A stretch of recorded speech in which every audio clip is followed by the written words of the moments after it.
here because I genuinely care about my students and their success. Our graduates have a wide array of opportunities. You can literally write your own ticket. I didn't have any welding experience, but I do enjoy working with my hands. I always have been since I was a little girl, like helping my dad out in his garage.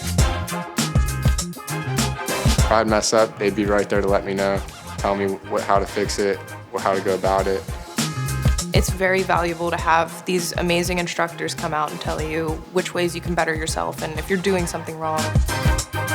You're nervous that you're not going to be good enough, but after a few weeks, like, you just kind of feel at home.